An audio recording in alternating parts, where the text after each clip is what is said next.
Hello and welcome to Scripts and Pencils, the comic creator interview podcast from the Comic Crush. Before we rock on with tonight's show, just a reminder that you can find us at thecomiccrush.com for essays, reviews, podcasts, and videos all about comics, movies, and TV.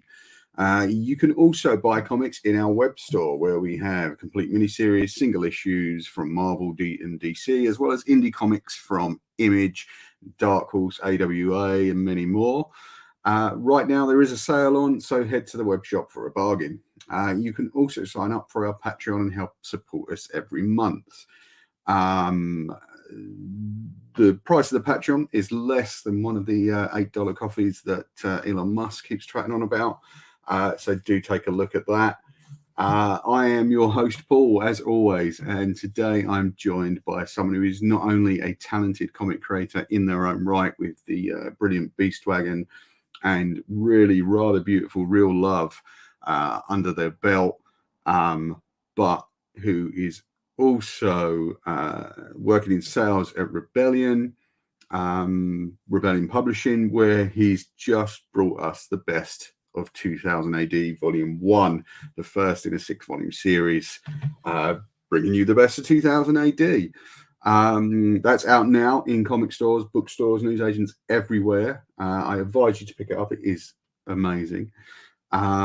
This is all part of our T-Bubz special celebrating the Comics Festival running until the 14th of November. So please welcome Owen Michael Johnson. It's a pleasure chatting with you. Hello. Sorry, that wasn't Owen Michael Johnson. It was me coming up there, and here's Owen Michael Johnson. How are you, sir? I'm doing very well. I'm doing really well. Good. I'm glad to hear it. It is great to be talking to you again. I always love our chats, both on camera and off. And it's a particular kind of thrill to be talking to you about this project, because I know that this particular book means a lot to you, and it's something you've been trying to get off the ground for a long time. First, I've got to ask, how does it feel to finally have it out there? A huge relief, I have to say. It's a very strange process to have been working on it with people in the office for it's genuinely about 5 years, I think, top to bottom, and wow. And so people start reading it for the first time and engaging with it and sort of talking to you about their thoughts on it and everything like that, and you're very much sort of have finished your work on it to a degree, maybe not on the sales side, but sort of in terms of making it exist as a physical thing. So it's just a very disconcerting experience, I think. Just anything that has a really long lead time on it, but it is really, really great that it seems to be really connecting with people in a really great way, and people do seem to be responding to it.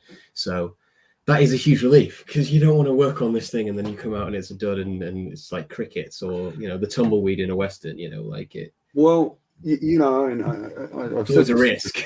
Yeah. Well, of course, but I think one of the things with greatest hits albums is they're the hits, Well, so well chosen stuff. But I mean, just coming from my point of view, the review I did for this has been one of the most viewed things on my site. And thank you ever. for taking the time. No, not at all. It was a great review, and we really appreciate it. But I mean, I got a traffic spike warning over this. It's like, oh wow, your traffic's really spiking. And it was that was great for me to see. So, yeah. But it is part and parcel of this thing of how well loved this particular title is in the British comics, and in fact in comics in general, in the landscape.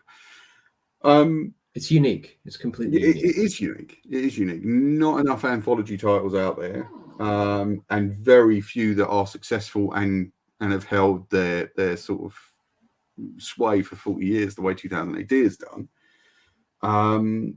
Does it feel weird to be part of that process, part of that part of that world now. Like you're Sure. part of this whole creation, this ongoing creation. Yeah, it's putting a brick in it, and I would like to defer, to my colleagues in the Nerve Center, who you can't make, like, making any book is like landing a plane in a blizzard with no pilot. Like it's very, very difficult to do, and it's not possible without people who are, hopefully I can give a shout out to a little bit later on of who really helped shape the book. That would be great, because it is a real team effort.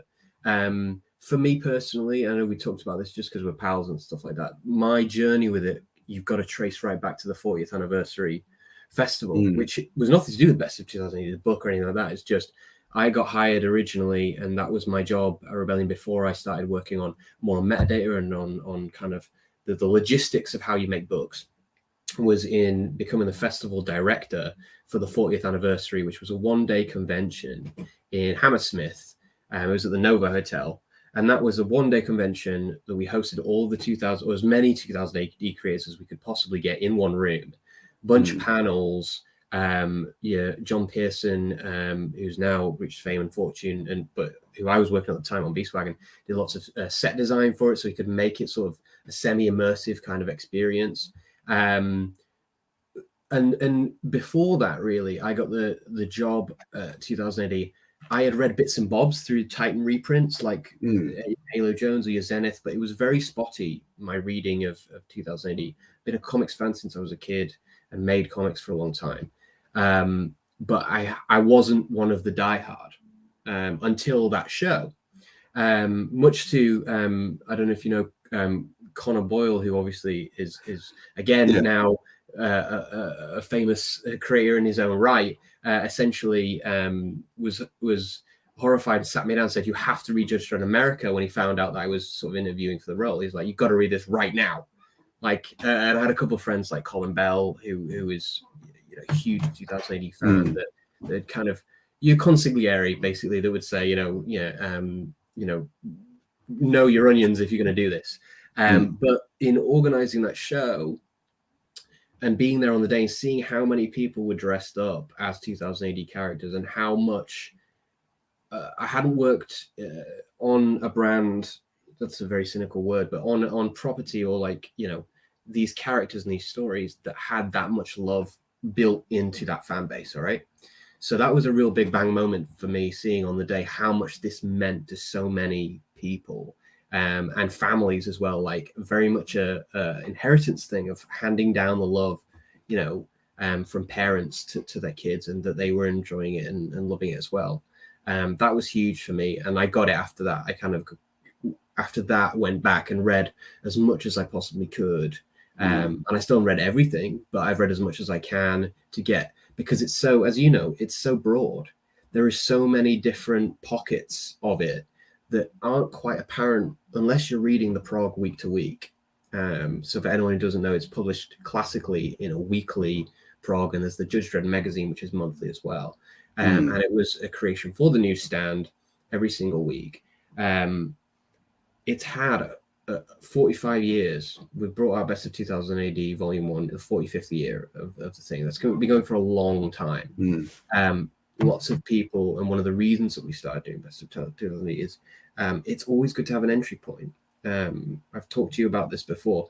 Every comic should be someone's first comic. Like, it can be intimidating for any comic if it's long running, that you miss people out, or they feel like there's just a wall of stuff that they don't know how to get involved with. But I had that day when we did the 40th anniversary festival, and from then I spent a couple of years learning about the product and what we do and how we publish it, and the history of it and the stories, and really fell in love with it. And then when I started working for sales, and you go out, and I was doing more and more US shows. So there's Diamond Retail Summits in the States, where you go over and you kind of talk to retailers and you sell the books. You have one-on-one meetings. There's the American Library Association, which is just for librarians in the States. And there's a great show called Comics Pro, which is about comic book store owners that are basically activists that really care about their stores and about pushing it forward. And it's always a hugely stimulating show to go to. And I go to those Representing Rebellion, talk about all the books, and realize how much, how much lots of that knowledge and that fan base isn't quite baked into the US in the way it is obviously in the UK because of that news, that weekly. And then in talking to people, the thing I kept hearing over and over again was like, this really looks cool, but I don't know where to start. I don't know how to get my readers, my customers in. And this is after Rebellion did an incredible job over the last decade building an incredible graphic novel backlist in the book trade via the distribution with Simon & Schuster.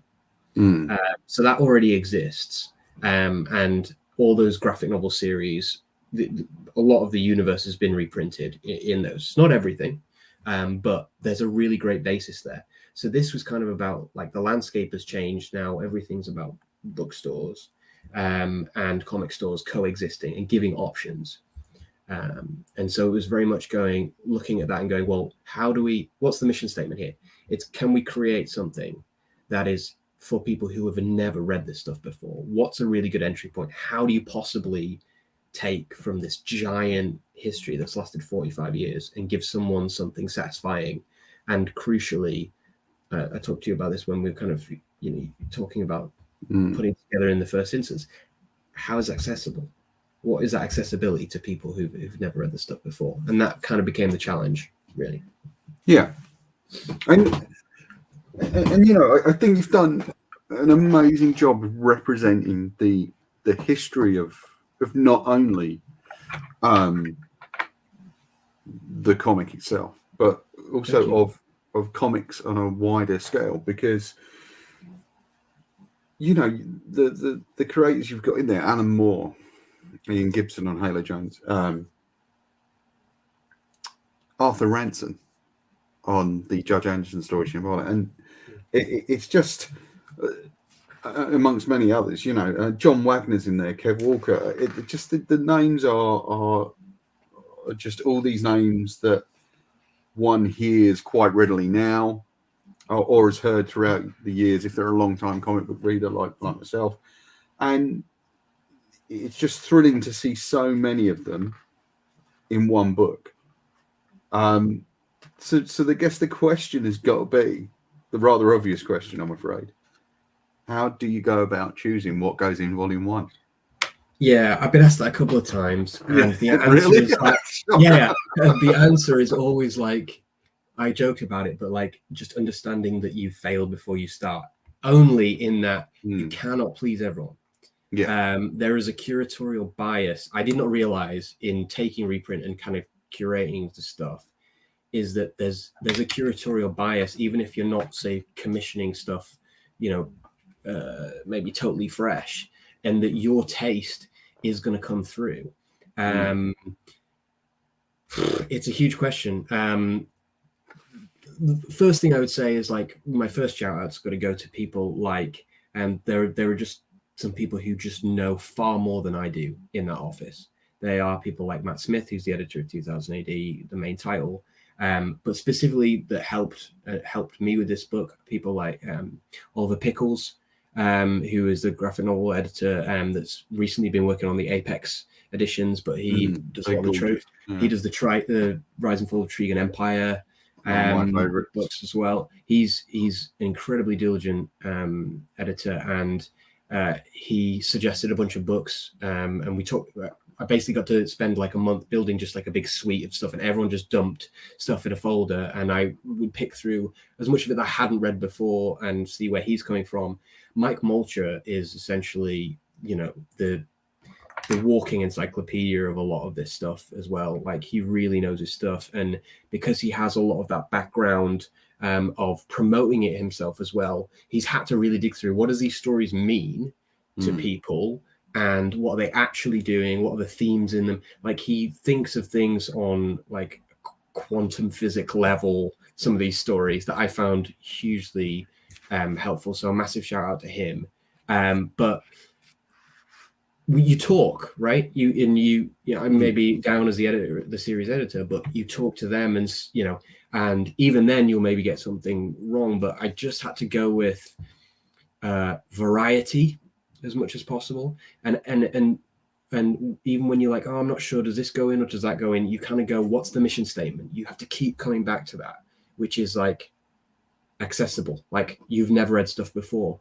So anytime that we were kind of hitting a wall, I'd go back and go, is it a complete meal? So it's probably worth here just talking a little bit about the structure of each volume. In each volume, we're going to get a sort of full color, modern era Judge Dredd case that's self-contained. Then you're going to get a mixture of like hidden gems or sort of overlooked classic work that we think needs to be brought to your attention. Again, self-contained, some shorts and that kind of thing. Then there is a feature presentation that's essentially a full graphic novel length complete meal. In the first volume, it's Shambhala by the late great the late great Alan Grant and Arthur Ranson, who just did our signing at Gosh to launch it, which was wonderful. That's the complete meal in volume 1, and then you'll have a classic vintage Dredd adventure, like from the deep archive, like something really nice and old school and retro. And then we're out every volume with like a Agony Ant page by Delano and Alan Davis for DR and Quinch, just to lighten things up if things have got a bit dark or weird along the journey. And each volume has that strict structure, so even though you've got an anthology, you have something to kind of cling to of like, this is what I can expect every time, like a runtime. And also, again, complete meal, like I kept saying, is like no continuity. Like as much as we could, no strings to you'd have to know other stuff. Can you pick up and okay, this is kind of, I learned this from like the Swamp Thing, the Alan Moore Swamp Thing run, right? It's like, can you do an issue that is like complete and you enjoy it for that? And does it still satisfy you as an arc, you know, a trade? And then does it satisfy you as the entire run? Like there's a skill. Can you do that with all of those? And we're kind of trying to do that as much as possible. Is like, can this feature presentation be read?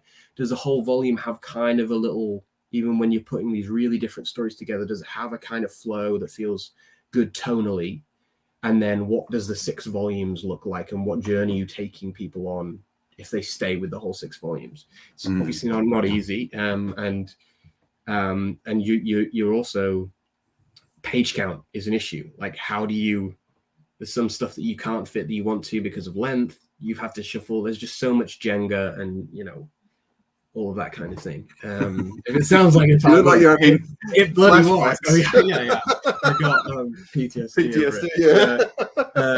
But yeah, it was really fun though. Come on, like you sit and just read great comics, and then you work out how you're going to fit them all in the thing. So, volume 1, I think, actually got programmed subconsciously with a lot of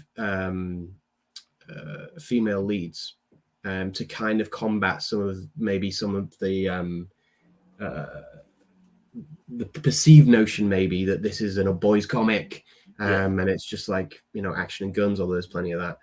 So you've got the first chunk of Brink by Dan Abnett and I.N.J. Culbard, which is incredible, timeless, although like very like obviously cutting edge sci-fi, but has this timeless sort of almost 70s look to it. You've got obviously the lead in that is a great one of the great female characters of comics. You've got the first volume of Halo Jones by Alan Moore and Ian Gibson, as you said, is literally a stone cold classic.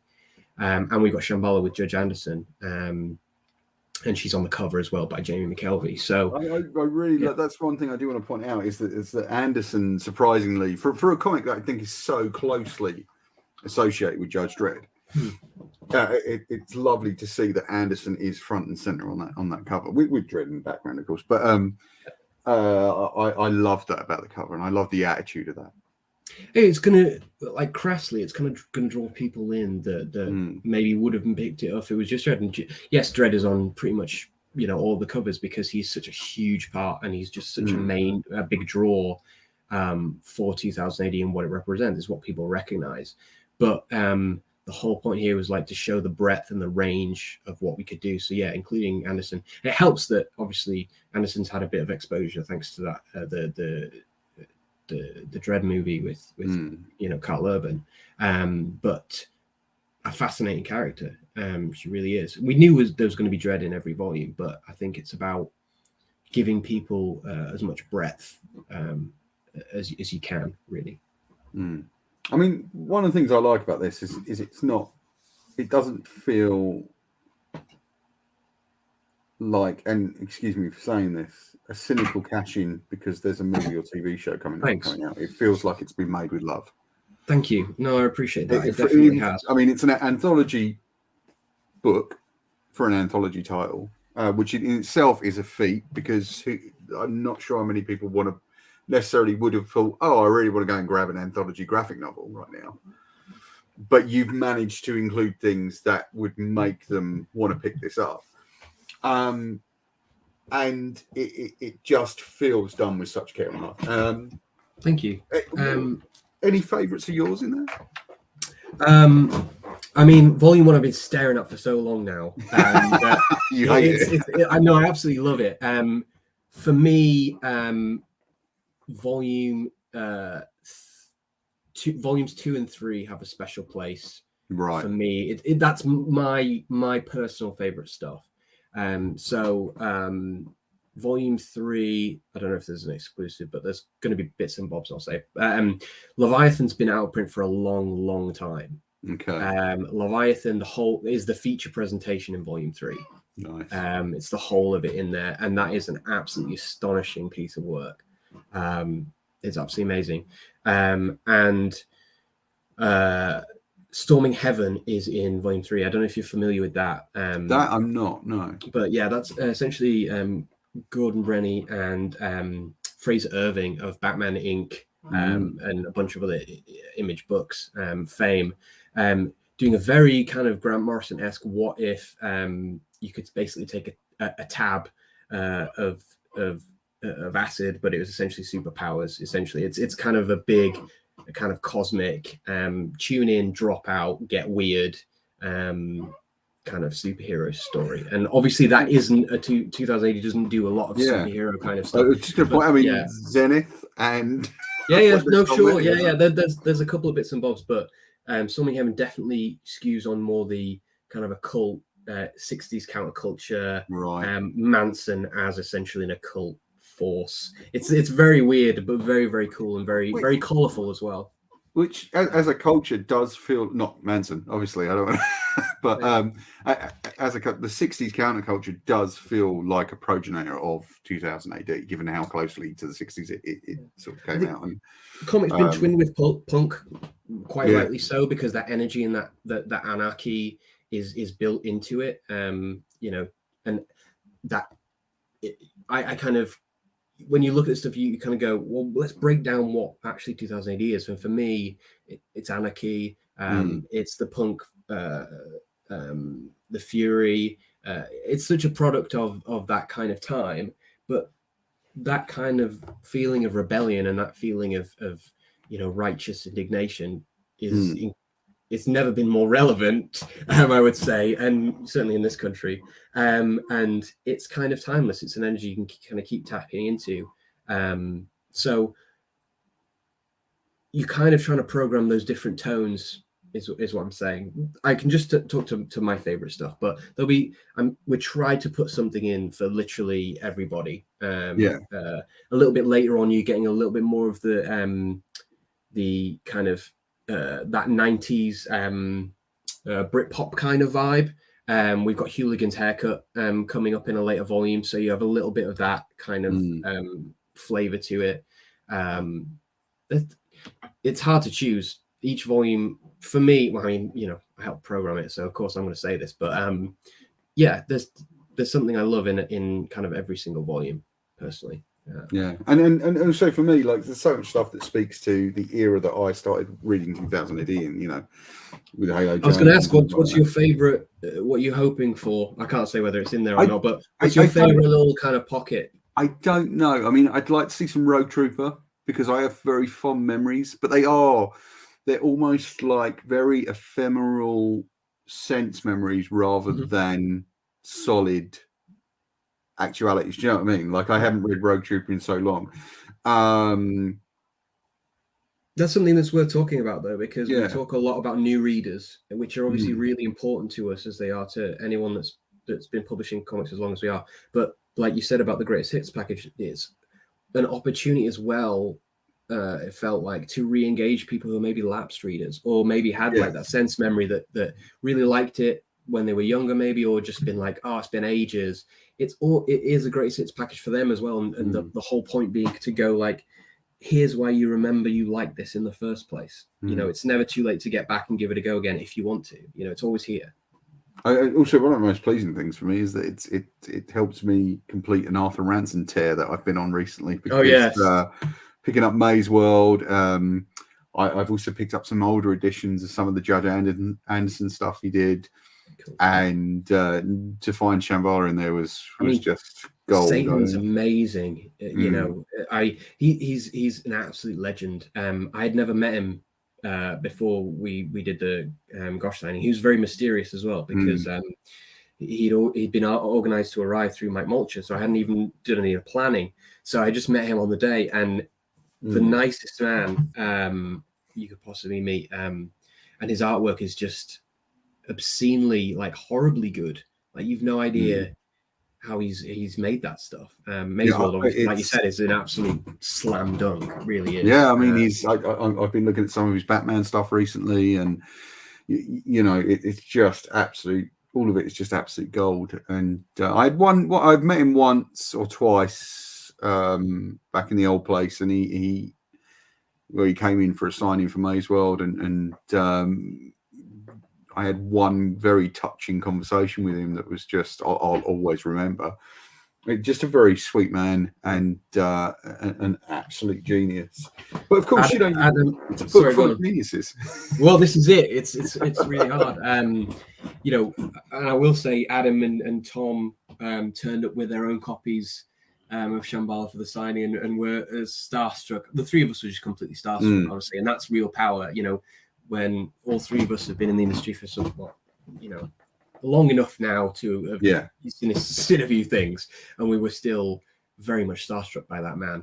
But yeah, you know, talking of legends, obviously we lost one this week with Kevin O'Neill, which is a real shame.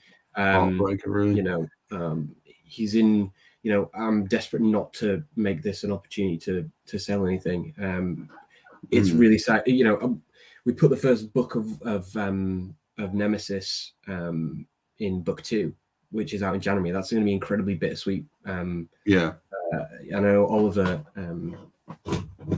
You know, my chats with him were, you know, this week were about you know, reading Mike's frankly brilliant obituary of the man, and that's a legend that you'll never see the like of again. His artwork was. Nemesis is a stone cold masterpiece of any kind of literature, let alone comics. So condolences from all of us. We were obviously really saddened to hear about his death. And from myself too. I haven't put anything on the website about it just because it's hard to kind of. I think there are better voices than me out there to talk about Kev's work, and particularly at 2000 AD and at Gosh, because those guys knew him really well, and seems like many people had their instances of chatting with him over the years. So again, I only met him the once with Alan Moore for League, for one of the League books, and just what a gift to be there, though. No, it was great. But yeah, quite the presence.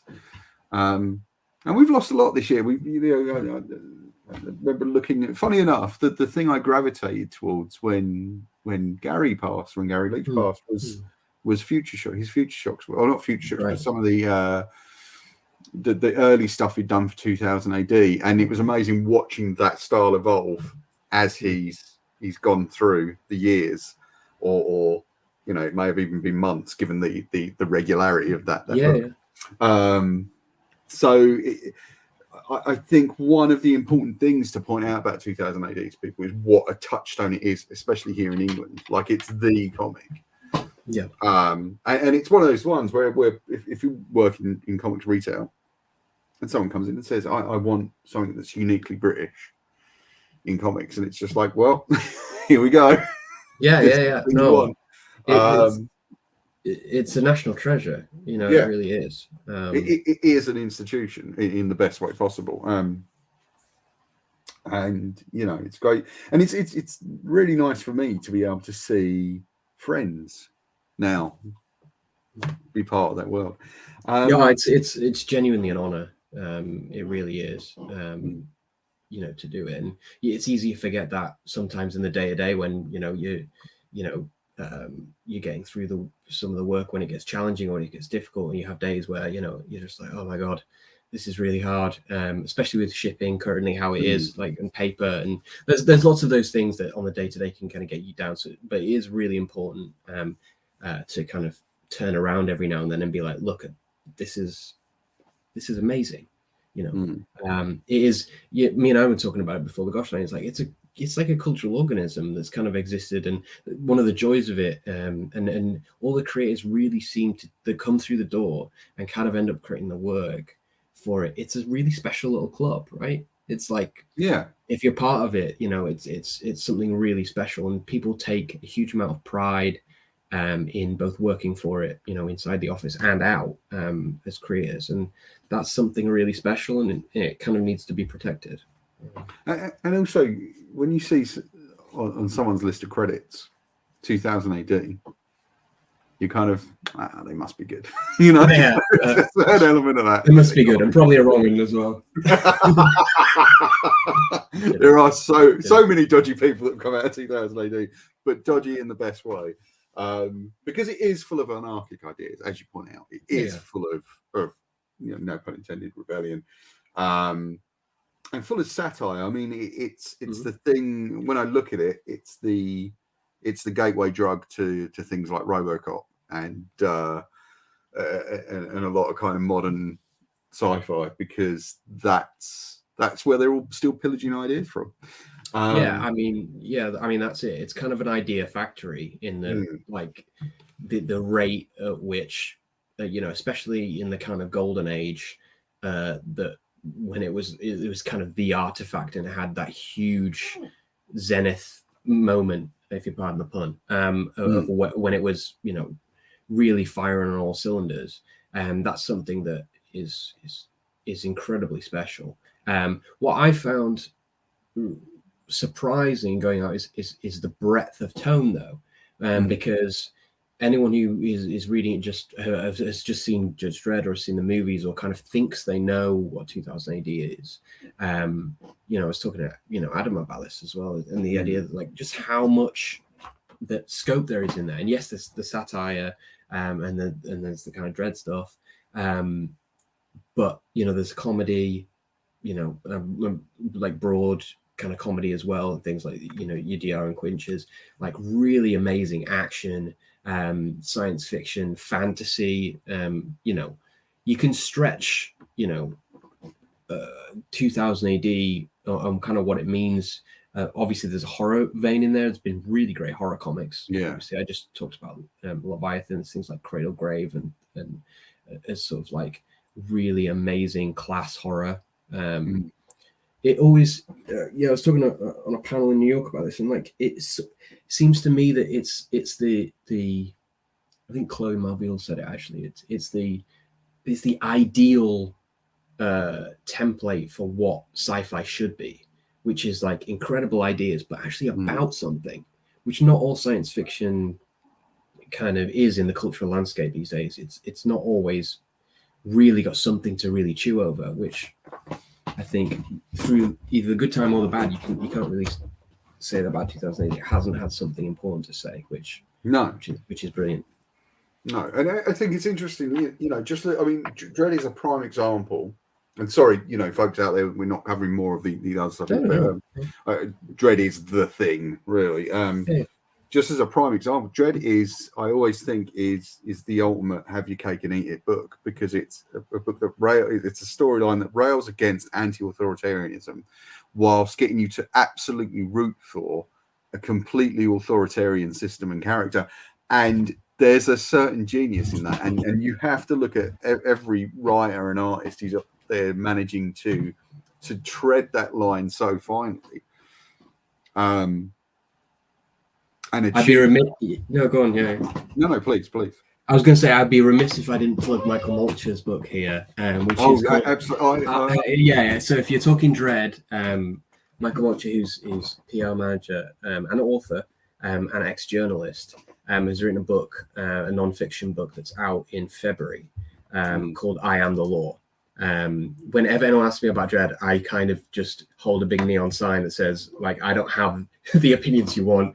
This is the place to go if you want the real deep dive on it. From what I've read, and it's been kept tightly under lock and key for the most part, it's a phenomenal work. Like, I'm putting it up there with like your Marvel: The Untold Story by Sean Howe, The Rise and Fall of Stan Lee by Adrian Reisman from last year.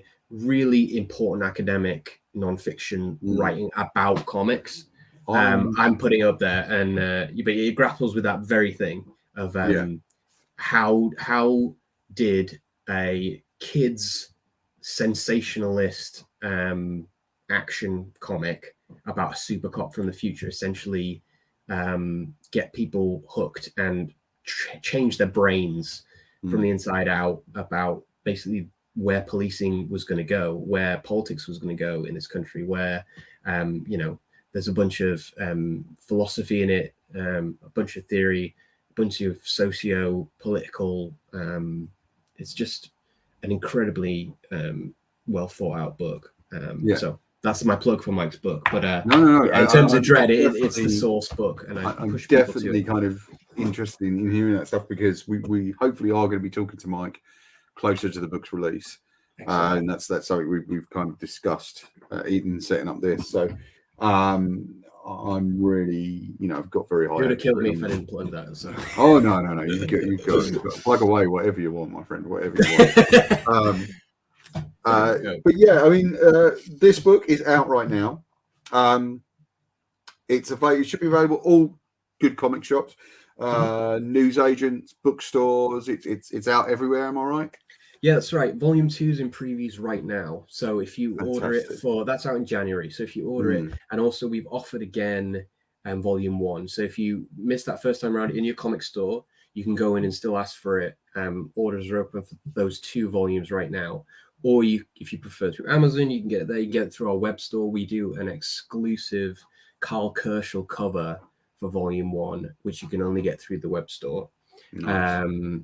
So that's for Volume 1. Or you can get it, order it in a bookstore, Amazon. We'll also be at Thought Bubble, which I'm sure you wanted to chat a bit more about. Yeah, no, you're going to be exhibiting at Thought Bubble.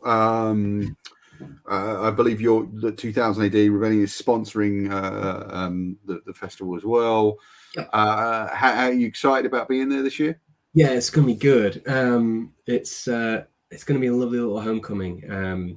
Just come back from New York, so it's really always nice to travel and promote a book in the States, and then come, back to literally the birthplace. Not Harrogate specifically; it's not the birthplace of 2000 AD, but to come back and do it on home turf and kind of, that'll be really lovely. I'm really looking forward to that. We've got a bunch of different events. I think it's Jamie McKelvey's only signing this year is on the booth. He's going to be signing his cover for Volume 1, which we're really excited about because he couldn't make the Gosh one for illness.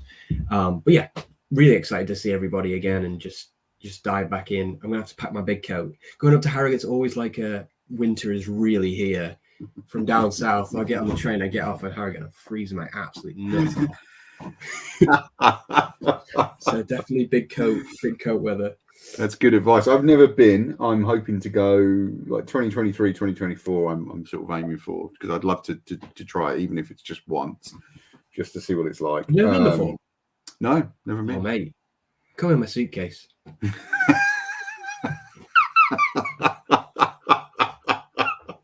You'll love it. You'll genuinely love it. Is that one really tall person, or is it 2 people in a trench coat? We don't know.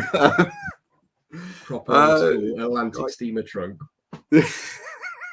But yeah, you'd adore it. I mean, it's for me, it's the place. You talked about doing something out of love, like it's the big show to see and be seen, and everyone there who's exhibiting has just spent the entire year working on passion projects. It seems to me, it's a wonderful show. So fantastic. Always have a blast. As a lot of you know, watch the show. I work at Gosh from time to time, and Tom Oldham, who's also at Gosh, will be doing a panel or two up there, I believe. So look out for those; they're going to be good. I know he's kind of really pleased to be going up there and doing those. But yeah, hopefully, Owen, I'll join you next year. That'd be great, man. Sure. So, Best 2000 AD's out now. Is there anything else you'd like to say about the book before we go? I just hope people like it. Like everyone that's come to me being like, I've never read 2000 AD before, and this has made me want to get into it. And I've gone and read a couple of books after it, and I like this bit, and like that just means the world, because that's the whole point.